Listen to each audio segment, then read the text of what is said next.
In my last video, I left off talking about how God supplies our needs and not our wants. And basically, the school of thought that I'm trying to bring to your attention is that there are things that we say that we want that we don't necessarily what?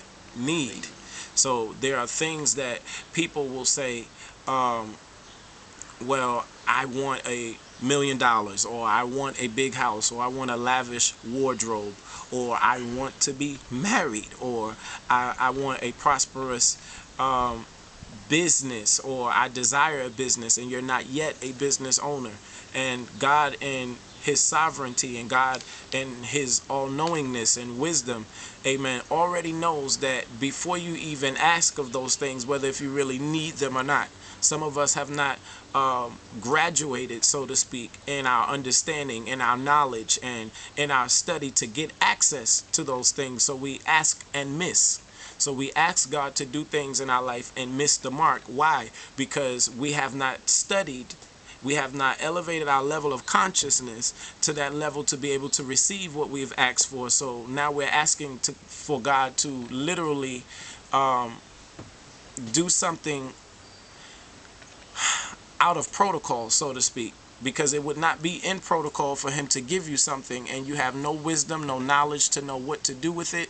You would just mess over yourself. So basically what I'm trying to say to you in some respect is that he will supply our needs. Again, in the last video, I talked about God supplying a roof over your head, shelter, food, clothing, things that we take for granted. We take for granted that we have those things, and we act as if that we're supposed to have those things.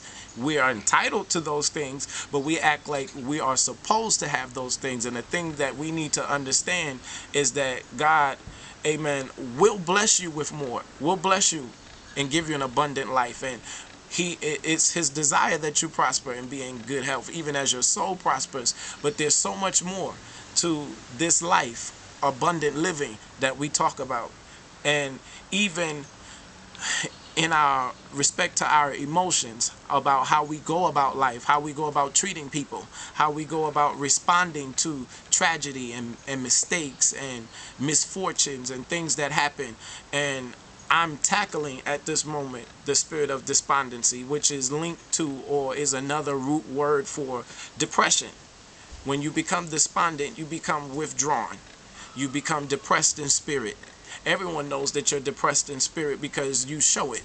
It's all over your countenance. It's all over your emotions.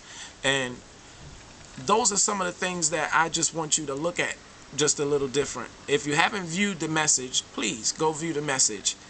There's also a prayer by Dr. Michelle that you can view and listen to and watch also. So I'm suggesting those things, but there's yet a few more videos to come out of this.